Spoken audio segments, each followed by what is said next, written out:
Hello everyone, it's Preston Campbell here, Deadly Choices Ambassador, have been for a number of years now. Here to talk all things football. So we've got State of Origin 2 coming up, so we'll have a chance to have a yarn with a few, should I say experts? We'll check it out. We'll check it out directly, but before we all start, can I just acknowledge traditional custodians? It's always important to pay our respects to the elders that have gone before us and those that are still with us. And I'm one of those fellows that just love to give thanks. You know, I'm grateful for the opportunities that I've had, and so many of us have had. And the voice that we have these days is because of our old people. So I'd like to thank them. And just lastly, can I acknowledge any sorry business? It's been a pretty strange couple of years. So anybody out there that's doing it tough, keep up the fight. As I mentioned, we're here to talk football. State of Origin, the first one, was a bit of a blowout. And like I said before, we've got a few people here that can give us their thoughts, a bit of a rundown on how they thought the game went and why it went that way. Because when we talk about the first game, it was a massive score at the end of the day. And when they talk about Queensland, always being the underdogs, they were the underdogs that night, weren't they? So I'll introduce my guests. We've got Nathan Blacklock, who I know as Nathaniel Boys, or Macca. Hello, and as you know, I know Preston as Thomas. Yeah, So, how many people know that? No, I didn't know that. Not many his people name know is that. So. Thomas. First No name worries, is Thomas. We have Willie Mason, Reni Maitua, and we have Gavin Badger. You know, so these gentlemen have played the game at the elite level and also refereed at the elite level. So I'm very honoured, privileged to have you gentlemen here with me today to talk football. You know, we all know what Deadly Choices is about. Keeping community healthy, both physically and mentally. And I know for all of you, you're very, we're all in very privileged situations as rugby league players, but what we try to do, or what you try to do these days, is to give back where you can. And that's what this is all about. Even though it is football, it's a great vehicle, and it's been able to create a great platform for many of us to be able to make a difference in community. So appreciate you having it. You being here, and let's just talk some football, eh? Yeah. Thanks for having us, Presto. Couldn't have said it any better myself. You know, we are all grateful. We've all had great careers in rugby league, and now it's time to give back. We've been up here for Deadly Choices, just going to see all the Indigenous brothers down there. Just trying to make a difference. I think we're all at that stage now where we have rugby league has given us that platform. So, I enjoy what I'm doing now for Deadly Choice. I love it. Yeah, that's great. And it's a great way to stay connected. It is, mate, yeah. When we talk about rugby league, Mac, Reni, even you, Gavin, it's one of those things that kind of you're drawn away from what you know, what you grew up with. Sometimes in that setting, in that culture, it could take you away from what you were. It gives you a lot. But to be able to get back in the community, it's a bit of a reminder of why you played rugby league, and why you played it so well, or why you wanted to be a referee and be a part of that. For me, Presto, I had to step away from the game for a while. I just wasn't that interested in watching the game or anything like that. So it was good for me to be able to find my feet away from footy, work out life after footy, and then I've slowly come back into the game.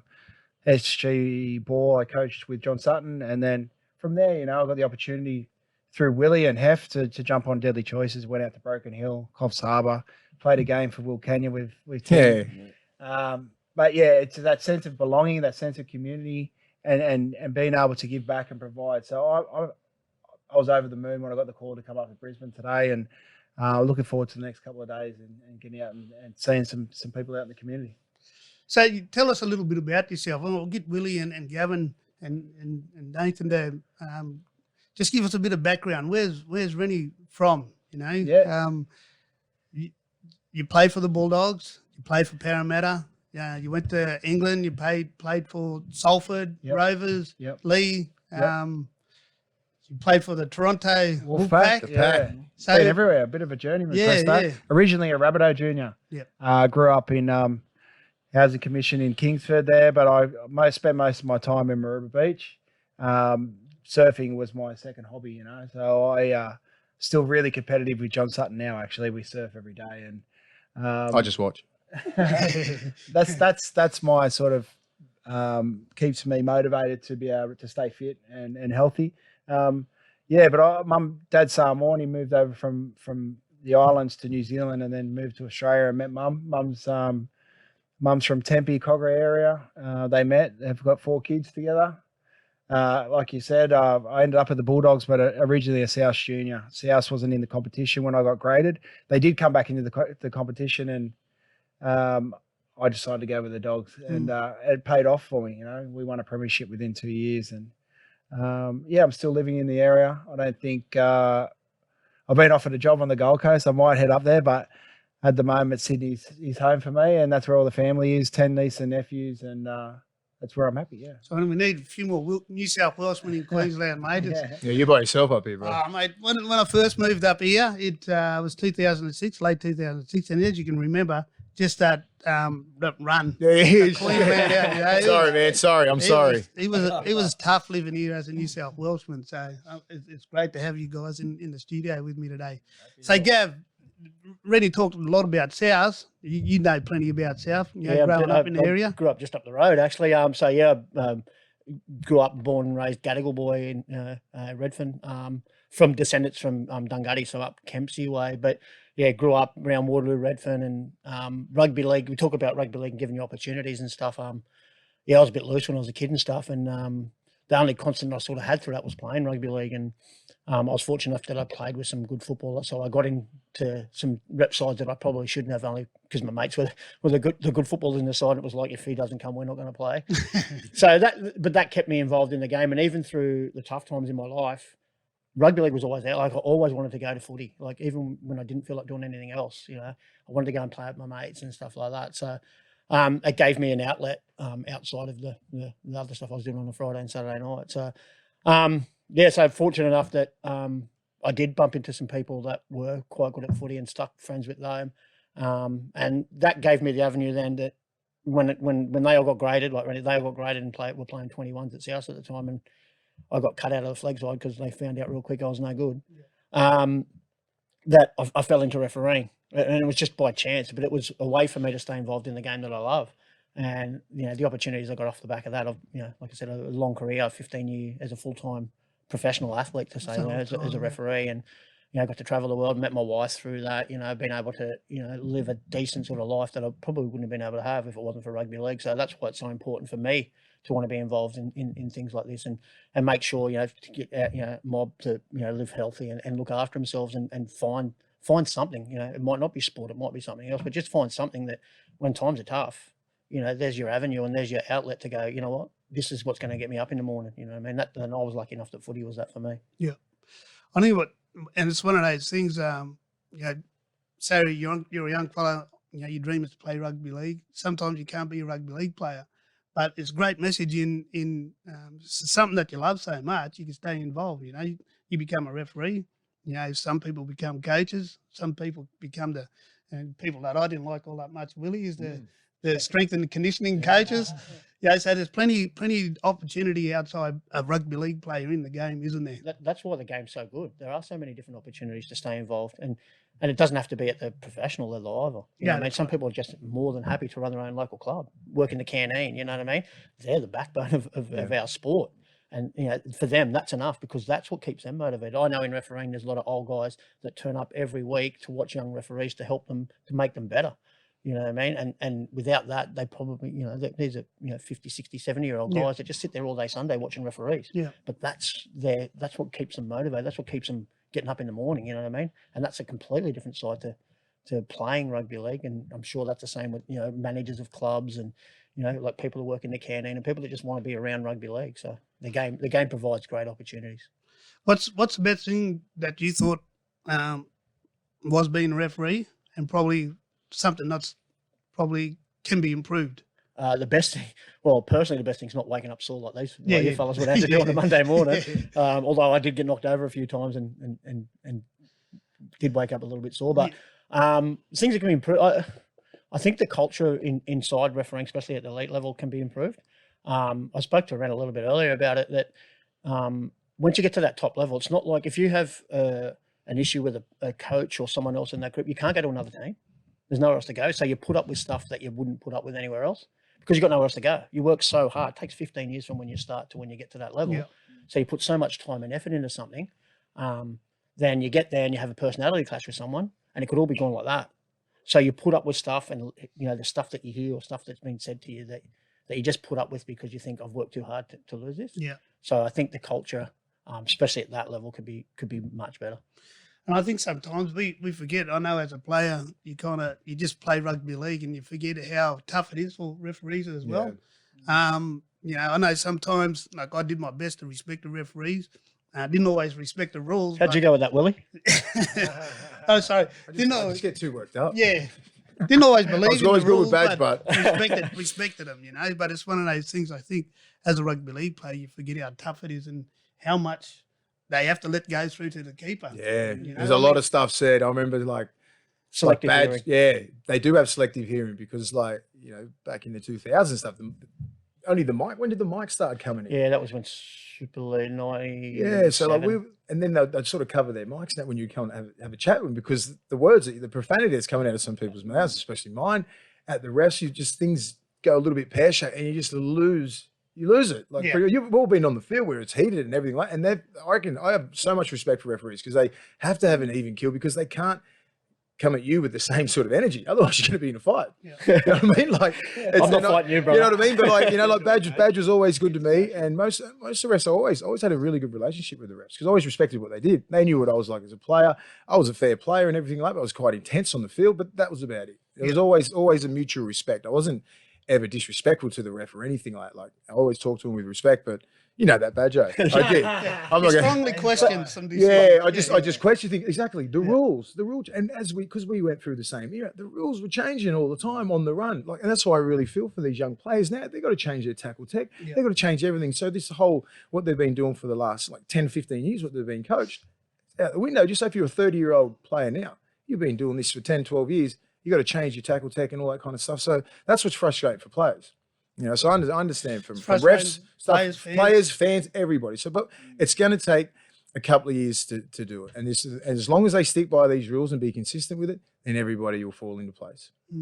I think one of the hardest things was that, and they said it themselves in NRL, they probably didn't consult as well as they probably should have. They just went in, and it's one of those things, nobody likes to be told what to do, especially if you've done something for so long, but I think where a lot of the players sort of a little bit let down was they weren't consulted. Disrespected. Just told this is what you have to do. You can understand why they're doing it. 100%. They're not real, but it's always important, I feel, to have that conversation about why we feel we need to make changes. It makes the players feel like, we are the game. The players are the game. We understand that. And to not consult anyone, the RLPA, anyone like that, it's quite kind of disrespectful. You're changing the fabric of the sport, the hits, all that kind of stuff. It's great what they're doing. I'm all for it, but they should have consulted a little bit. Like Volandis is a bit of a, he's a go-getter. But he doesn't know the game that well. You know what I mean? Like he's from horses and everything. Like he's a businessman. He gets things done. He's done a great job. But and he come out and he's a man like that. He come out and said, I should have consulted the players. So respect for him for that. But we're on the right track. We just need to be more consistent. That's all players want is consistency. We lose it when we get penalised for this and then not that. You know what I mean? Like so that's we've all been through that and same sort of era and it's just like wow. Well, it's one of those things. The rules they're all the same. The laws are the same. It's just about sometimes who's enforcing the law. And how hard they're actually enforcing it. So. You have those games. I watched the Manly Titans game last week, and that was a pretty free-flowing game.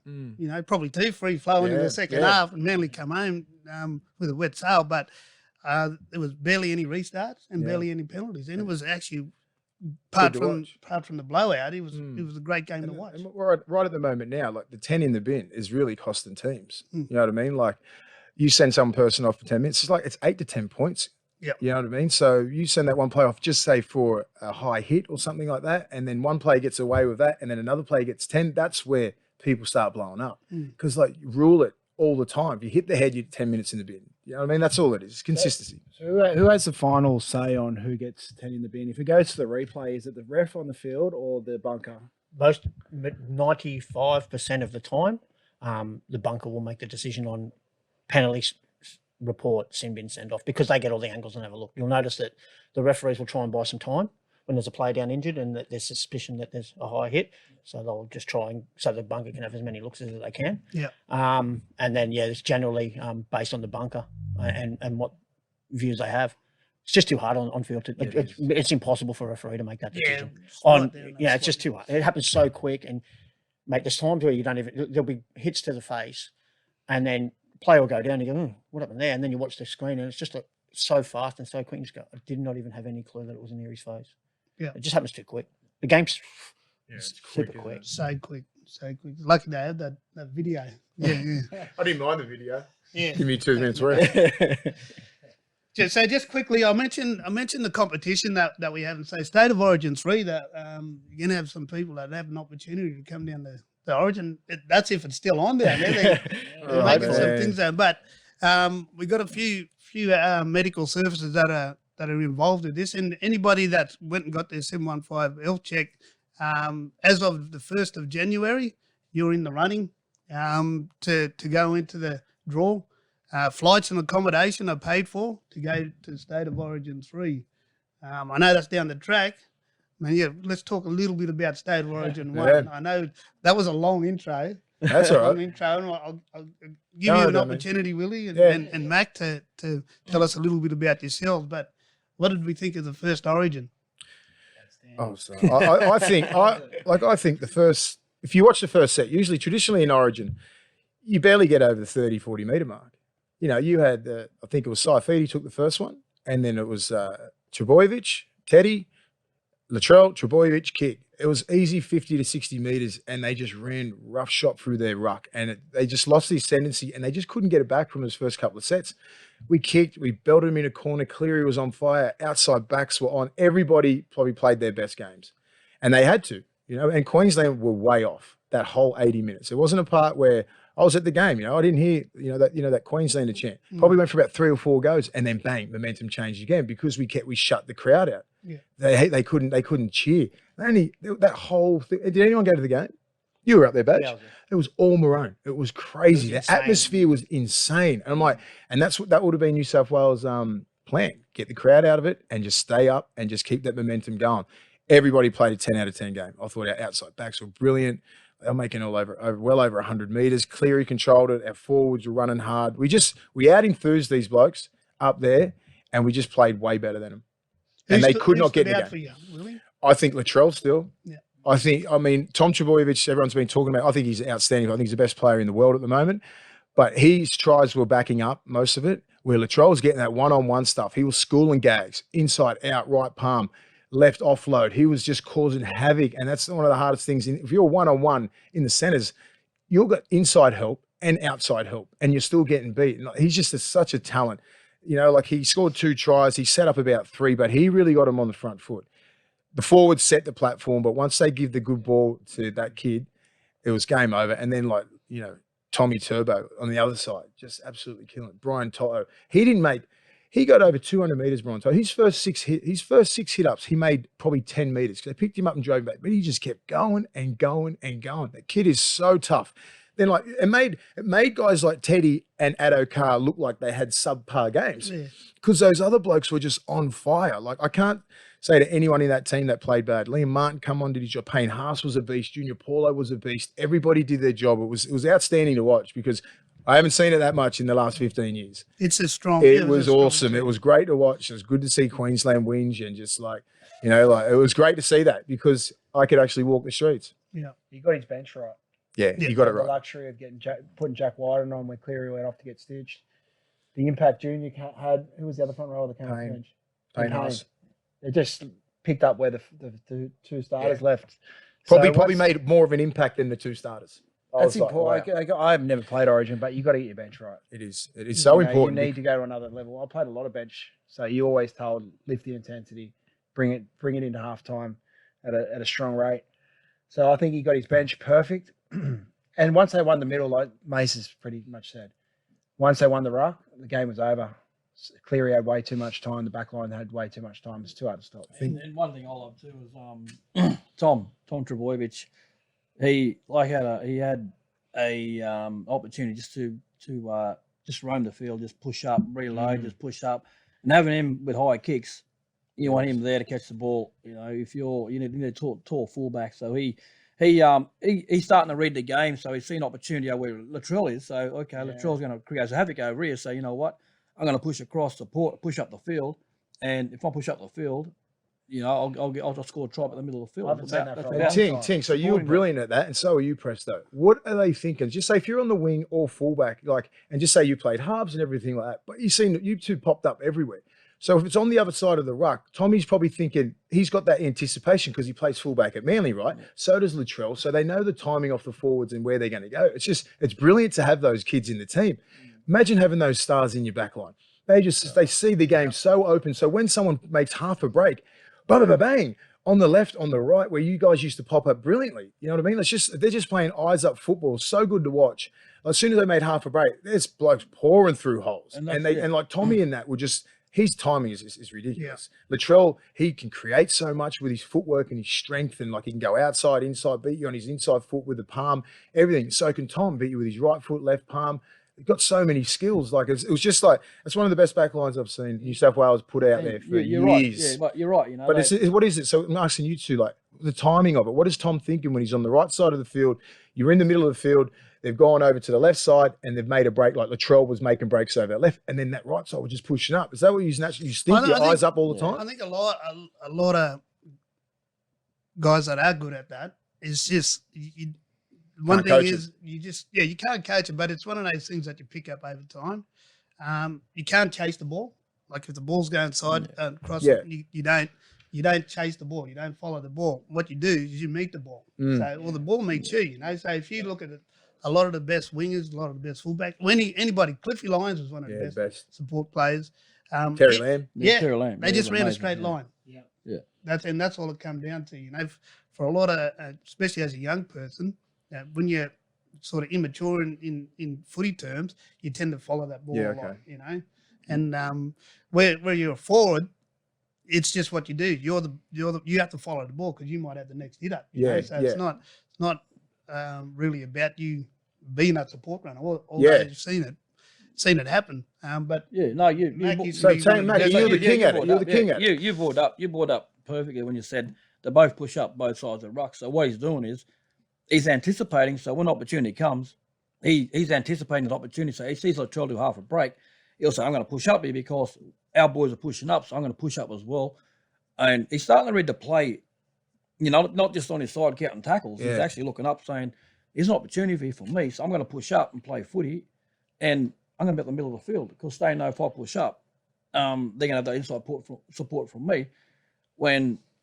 If you do that, things will fall into place for you. Yeah. It's just the thing, I don't know what it is, but if you push up, do the right things, do the 1% things, that opportunity, you know, being back at the middle of the field, like Terry Lamb said, all he needs to do is just push up in the middle of the field, and the ball come back in, like Presto said. So, and as a ball player, it's so much easier as a ball player because all you need to do is look to your right or to your left, in the middle of the field, you know, because you know them blokes. It's a lot easier when you're playing with some of the best players in the world. Yeah, you're playing Origin, you're playing the cream of the crop. You've got guys like, you know, Latrell can do things. Luai was like creating, like give time to Cleary, Luai, you know what I mean? So they're all pushing through the ruck. You got Cook pushing through the ruck. Like we just got it. We've picked the right team. Yeah. And it's a well-balanced team. Everybody's got their strengths, but our back line, mate, Well, a big thing on that, like we keep rapping how good our backs were, and they were outstanding.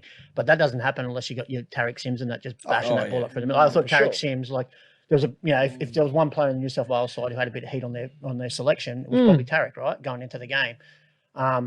Proved everyone wrong. He was outstanding. An opportunity come up, he took it, and like you said, like he set up a try. You know, getting through, he just got the ball late, and his reaction was, "I know my boys outside me, I'm going to throw the ball." And it was all effort based as well. It was just like you say, just always pushing. It was like push support from not only the outside backs, but you got push support up the middle as well. And in those games, as you know, like you got to do things that you never do. So you got to push up. You've got to be there. You got to play the game for the whole time out there. You can't have a break. You've got to actually push up, you know, reload. If it doesn't come, then you push up again. So you actually do things that you never normally do. Well, talking to the boys through the week, in that week, coming off the back of the Origin series last year, that was at the end of the season where the rule changes had just come in. Some of them hadn't played for 5 or 6 weeks, and they said that was the most exhausting Origin they'd played in. Not the toughest, but the most, just totally knackered. So they were prepared for that as well going in. That, the team that's going to be pushing through that and have the, those lungs burning, but still get up there and make that effort run and be in the right spot,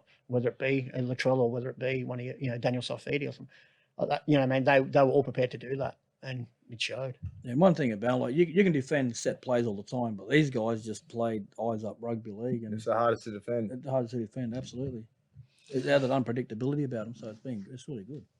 So They've that, done well. does it change? Do you change anything for the next game? No. No. I mean, you look at the Queensland team compared to the first one.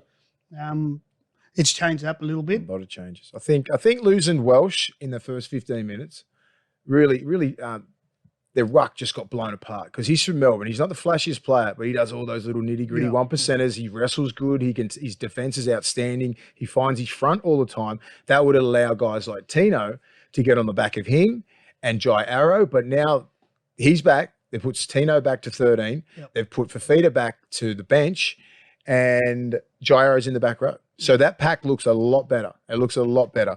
And Harry Grant's out. McCulloch's already, McCulloch's is 250 gamer. He knows what to do. He's not going to break the game apart. He'll make 60 tackles. He'll do everything because they blew Harry Grant to bits last time because he hadn't played. He was well underdone, and he was involved in over 60 tackles. There was no break. Where last year they had Jake Friend at hooker, and they pushed Friendy back, and they put him off the bench and played at 9. So he wasn't doing the 60 to 70. I think about some 70 tackle involvements. It's crazy, mate. And he didn't get a rest. Like he's got blown out, and it took his running game out because he's outstanding. So I think they're a much more balanced team. I'm still not sure with Kurt Capewell in the centres. Like he's a back rower. You know what I mean? He's a great back row. He's a really good back row. Man, I'm thinking, the kid? What's his Will Chambers? Chambers is like he's 33 years old, granted, but he's a great defensive player. I just would have stuck him in and said, "Oi, tackle Tom. I want you to score tries. Just look after Tom Travojevic because he's still got that in him. Because he's still got that pace, and he's still got real nice soft hands, and he can have a real good combination on the wing." Then I'm like, I couldn't really understand. I'm like, Kurt Capewell could probably go on the bench for me. So I think they've missed it again. Honestly do. I think New South Wales, unless we play diabolical and the ref sends about 2 or 3 players off for 10, because I swear, someone's going for 10 this game just to try and even this stuff up. I know how it is. Nobody wants a dead rubber. The most important player for the Queensland team is Josh Papali'i.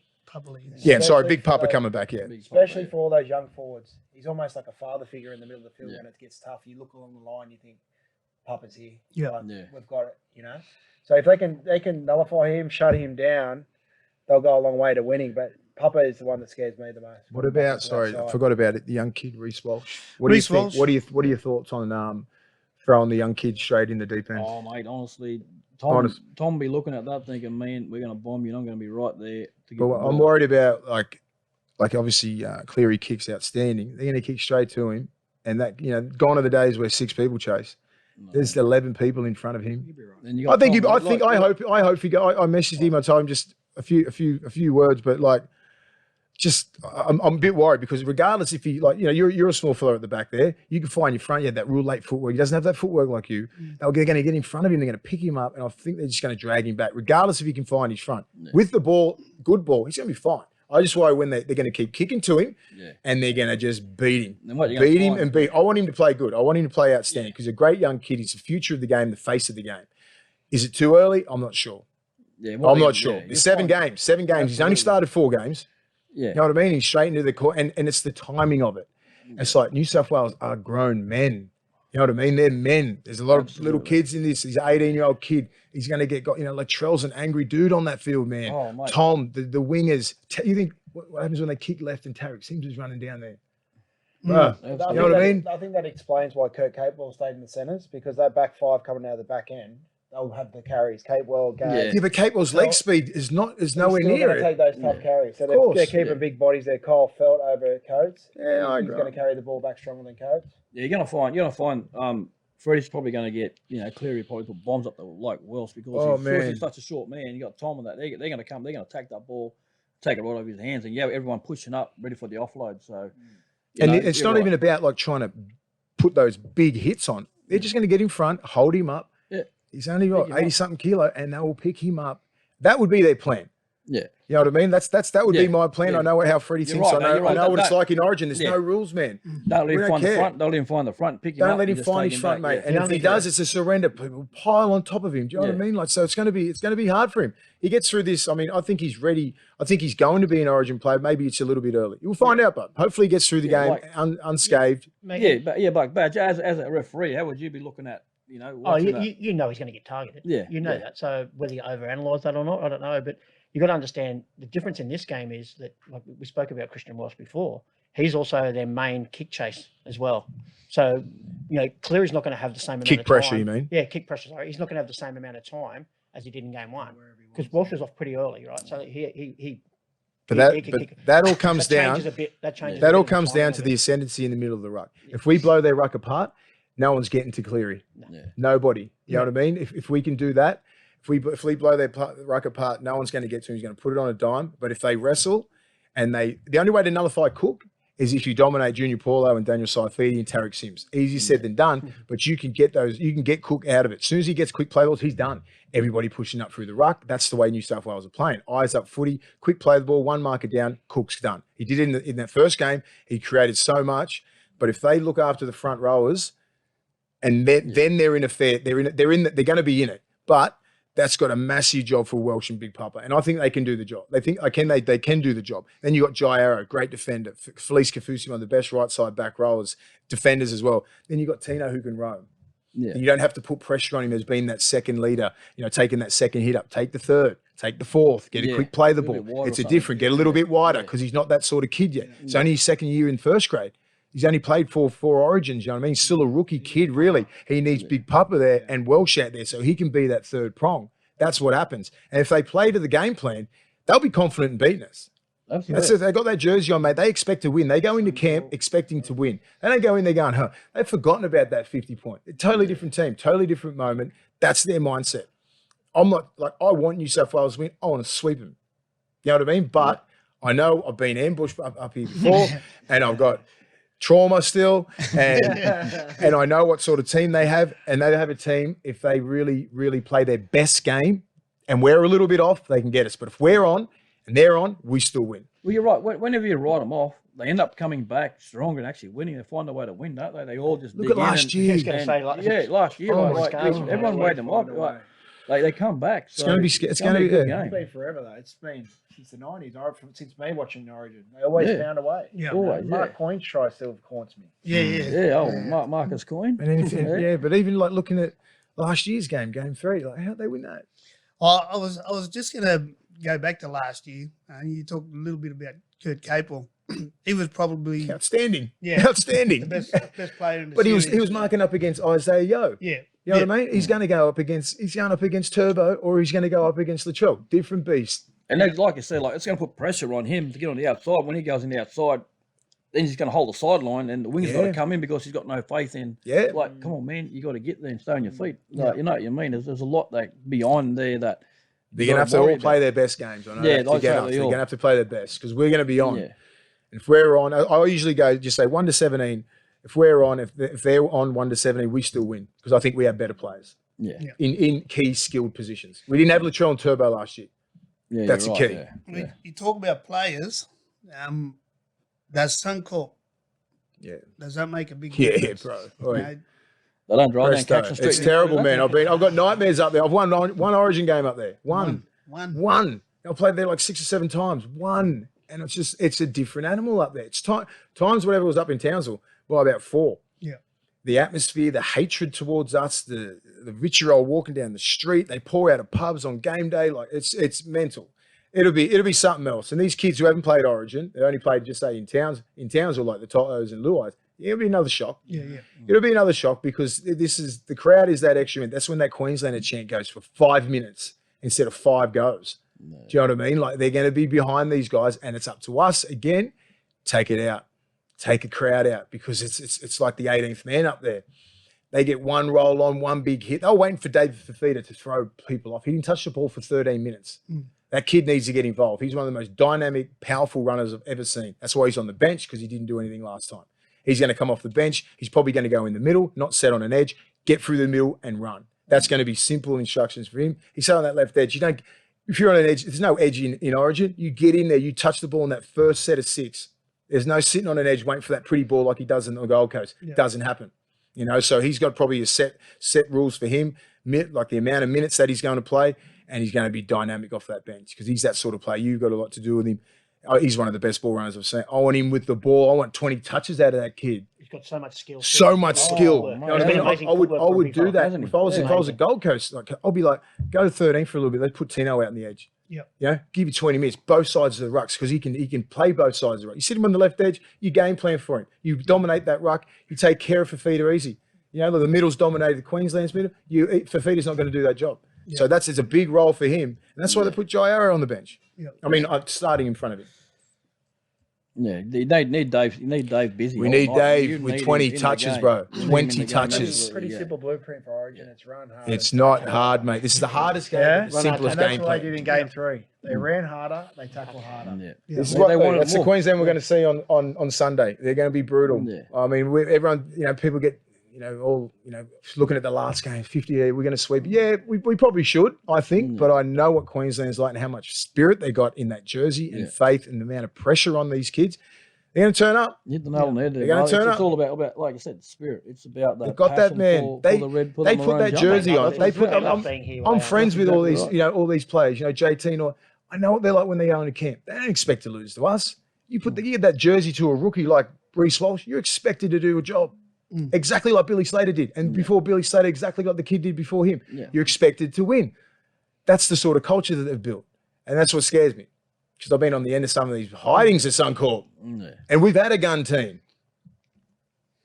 So is that how Queensland's going to beat New South Wales? Oh, no. if they do this, please don't listen to this. I just give them the blueprint. I give them the blueprint. We're in a studio in Queensland. Yeah. But I know we're all... Whatever I say, just get it out. We're New South Welshman, but if you... the coach of Queensland, how do you go up against a team like New South Wales? Exactly what I said before. The middle. It starts in the middle. You've got to stop. You got to stop our big boys. You got to take Cook out of the game. Yeah. If we roll through your ruck like we did before, and what happens? It's not about our big boys. It's about Tom Trebojevic and Latrell and Toto and Fox coming in and destroying your ruck. Yeah. They're getting a little bit wider. They're going through the markers and stuff, and they're tearing the middle to bits because you can't put a hit on them. The rules have changed a little bit, so you can't hit high, and there's no real shoulder charges and stuff like that. So how are you supposed to stop a kid like that? He's bigger than your front rows. Latrell's 105 kilo. Tom's 6'4" and 106 kilo. Footwork. That's how they get through the ruck. Good luck stopping it, because they can stop side feeding Junior Paulo. Yeah. Those if you go man on man, but ain't man on man in the ruck. It's just like when we had to try and stop GI. We can stop Petro and Pricey and Webke. I can't stop GI and Izzy Folau and Hodjo and all these blokes who come in there and destroy your ruck. That's the biggest job. Well, there you go. Has it changed in Origin though? Isn't it always just run harder through the middle? Yeah, it is, but like it's the defense and it's the rule changes. Yeah. It's the rule changes because you don't want to get sent off for 10. So everyone's going to be real. You know what I mean? Like before, where you could actually push the envelope, high shots, shoulders to the head, shoulder charges, set that rule of ascendancy in the ruck. Then you're talking. You can go, but you can't hit Tom like that. Yeah. No. And he's so strong through the hips and he's deceptively quick. And then you got Latrell, like Brian Toto doesn't stop. Fox doesn't stop. Then you got Teddy. We didn't even mention Teddy. Yeah. The best player in the world. We didn't mention Teddy. You worry about Teddy. We've got to worry about that kid. Then you've got to worry about Teddy with his support play. Yeah, like we've just, we have got the team to get 3-0. But I'm not down. If they all run like this kid, Fodawiko, he was outstanding. Yeah, but if they all put the jersey on like he did first game, they'll be hard to beat. Yeah. I don't know.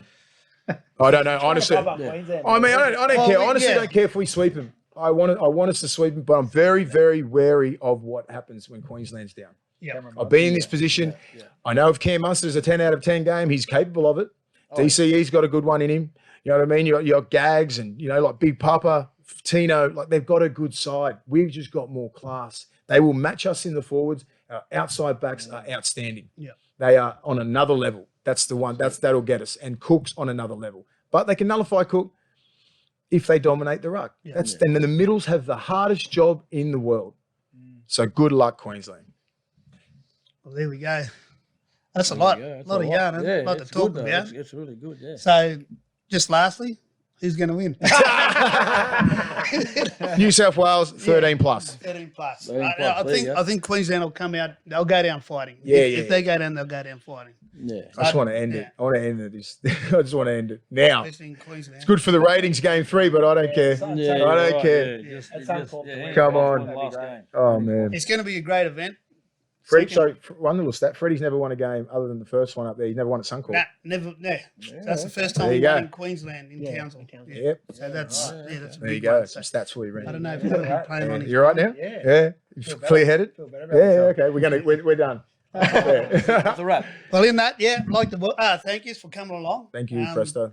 Just yeah, it has been a privilege. Been a long time since I've played against you and just spent time with you. So appreciate your time.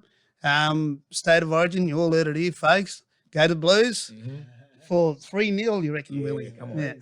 I want a sweep. Three- I want a sweep. Let's do it. All right. Lastly, as I mentioned before, we still got that competition.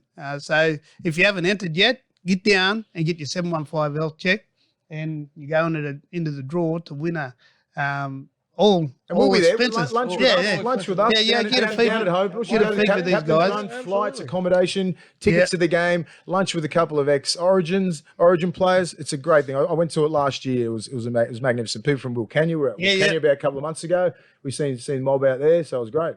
Yeah. So Murray Mar, Durry, Burke, and Gumbalin. Try to get this right. Gullambilla. Any of those Aboriginal medical services, please get in there and get your health check done, and hopefully we'll get to see you down at State of Origin 3. But until then, State of Origin 2 is coming up. Go the Blues. Thanks for joining us.